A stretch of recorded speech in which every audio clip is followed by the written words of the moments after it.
Yeah, well, no. If you're 10 minutes early, you'll never be late. That's Woody Hayes. Called it Buckout time. Good morning. Thanks for coming out. Really solid practice day. Really good work, good physical practice. Really excited about the direction of our program, the shift in culture that will allow us to be successful now and in the future. Just there's certain things that have to happen for you to have a successful program. Obviously, recruiting is a big part of that, and I know there was some buzz last night on social media about Antonio Alfano transferring from Alabama, and so just really excited about him, and I expect him to be an impact player. However, I expect everyone on our roster to be an impact player, whether you're a freshman or a senior, a walk-on or a scholarship player, be a star in your role. Football is the ultimate team sport, and we have to have the discipline to do our jobs on a consistent basis. All of our coaches, all of our players understand that consistency and performance is how you become successful.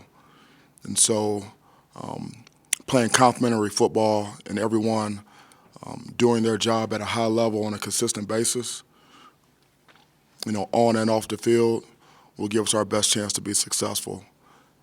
And so that's our goal. That's what we're striving to do every day.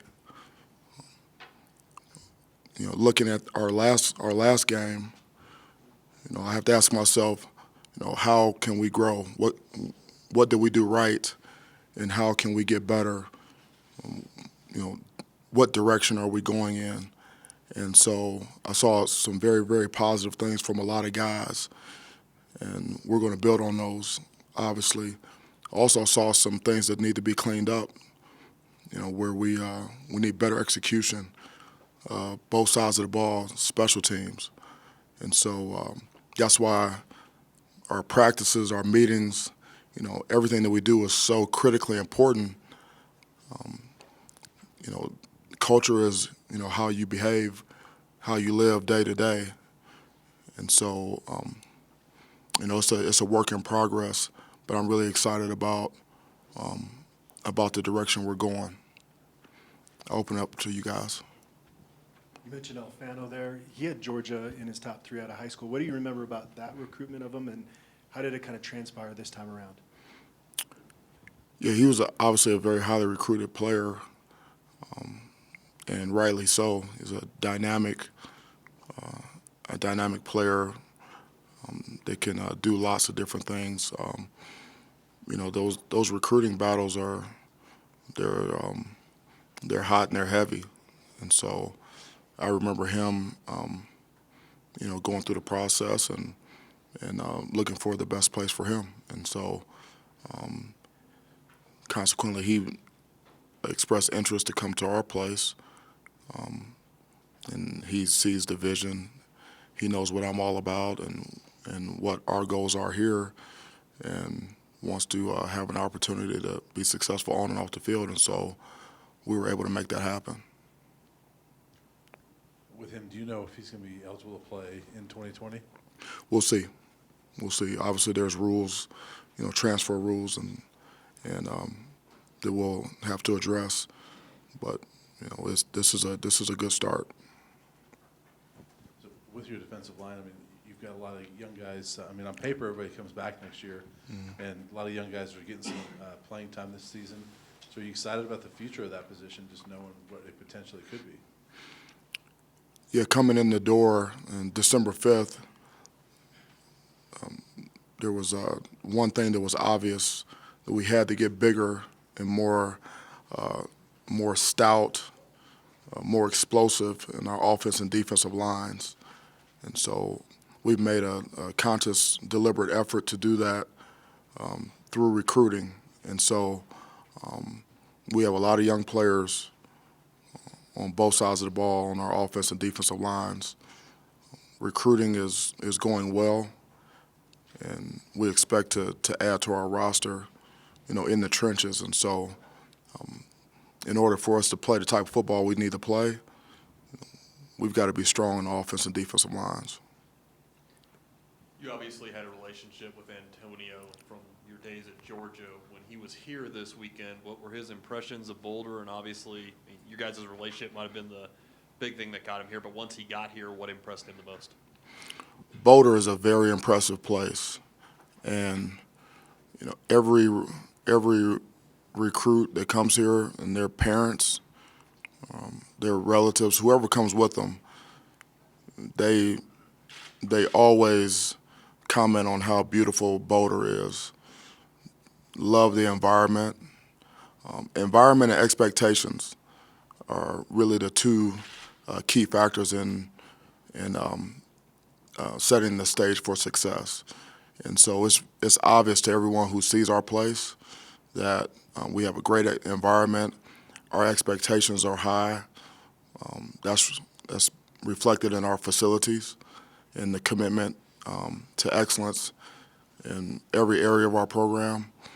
And so and when players meet our coaches and our support staff and see the sincerity, the synergy and just the compassion and how much we care about our players, on and off the field, it's something that people want to be a part of. And so that's how we're going to build our program. We have a lot to sell here, and so that's why I'm very excited about our future. Mel, in your experience over the years, what kind of ripple effect or domino effect can getting a kid like this to sign with Colorado, what kind of effect can that have on other kids and going forward with the rest of a recruiting class? My experience in recruiting is momentum does play a factor. When you're looking to build a class, a strong class, first and foremost, you're looking for high character guys that are in alignment with what you believe in as a program, on and off the field, and those guys are attracted to each other in recruiting. It's a very small world in recruiting, and everyone knows everyone. These players, they talk. The parents talk. The players talk. They text, direct message. They see each other in camps, showcases, and the word gets out about head coaches, coordinators, facilities, and everyone's looking for the right fit. And I believe, and we believe that Boulder is a very, very attractive place for the top recruits in this country, and we're aggressively recruiting those players.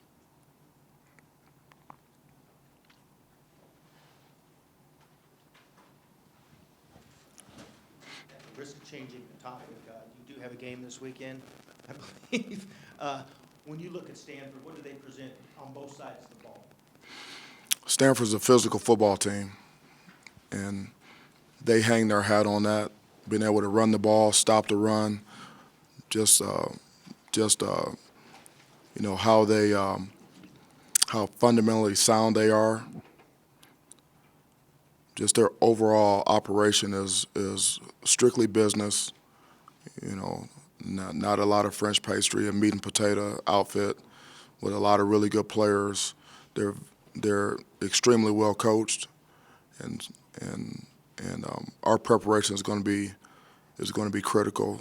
Discipline to do our jobs on a consistent basis at a high level is what's going to be needed this weekend. Tony Brown was in here earlier. He kind of referenced that the offense has kind of been battling some things recently, and anyone who's watched can tell. When you look at maybe the film from UCLA or other weeks, how can you jumpstart that team? How can they be more consistent in what they do? We're challenging our players Our coaches are challenging our players. I'm challenging our coaches to step up, to create and produce more and better execution on a consistent basis.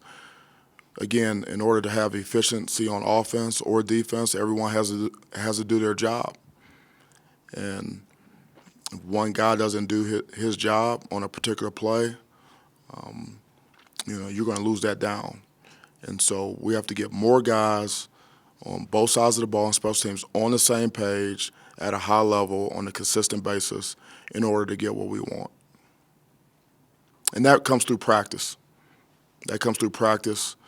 Teaching, motivating, and developing. That's what it's all about.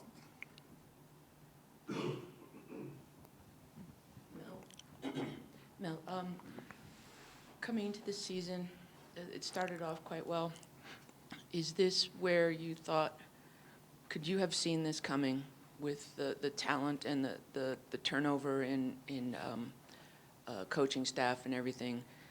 Could you have seen this type of decline as the season was coming? I don't believe in self-imposed limitations. So for me, it is what it is, and you work every day to get the results that you want. And my experience has been that in the first year of a program, there's going to be tremendous challenges, and that's what I'm built for. And so nothing surprises me, and I'm really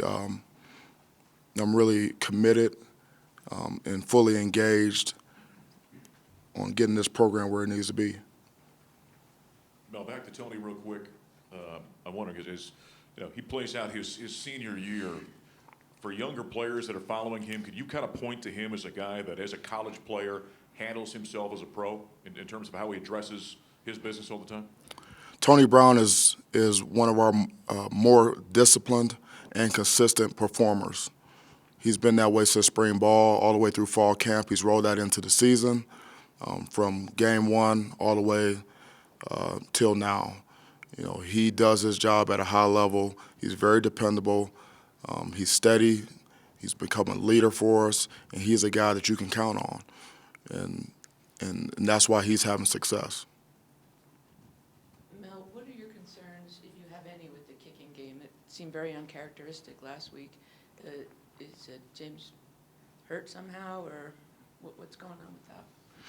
Yeah, offense, defense, special teams, we have to play complementary football. And so we have the ability to play better in all three phases. And so that's where our practices come in. That's where we're looking to grow, get better execution. There's nothing that I've seen on tape in games that's not correctable. And so I feel like we'll be able to execute on special teams. We have to have a really good week of practice.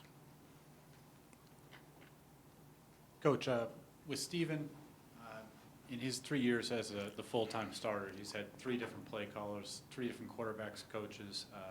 I know you weren't here for a lot of that, but for any young quarterback, how tough is that? And do you think it has limited his development over the years at all?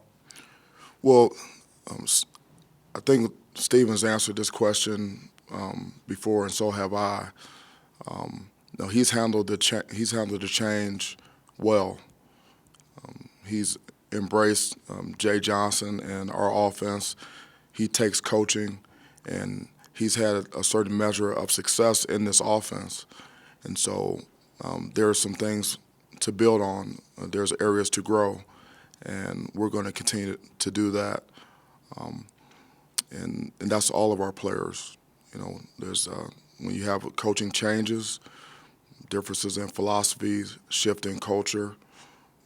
There's always going to be some there's always going to be some areas where you need to adjust and get better and grow, and so that's part of it.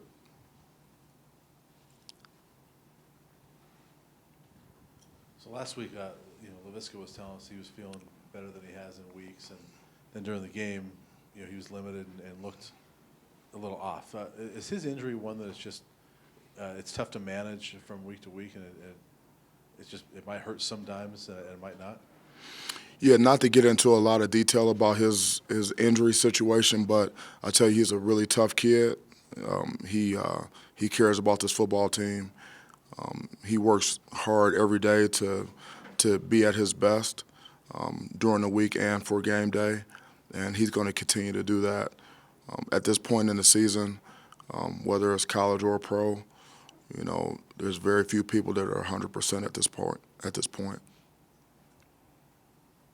Well, back to recruiting. When you bring in a guy like Antonio who left Alabama under some, I guess, less than ideal circumstances, Nick Saban said he basically quit. Obviously, you do your due diligence, but when you talked to Antonio, did you feel good that whatever issues might have plagued him at Alabama or in the past, and he's all in? I have really good conversations with Antonio and about his future, his goals, his aspirations, and they're totally aligned with what we want to do here in our program, you know, on and off the field. And so, like I said, I'm really excited about him being a Buff, you know, coming to Boulder, being able to flourish, to reach his goals. I believe that he'll be a better person, be a better student, be a better football player as a result of deciding to come here. And so we're going to work together to help him reach his full potential.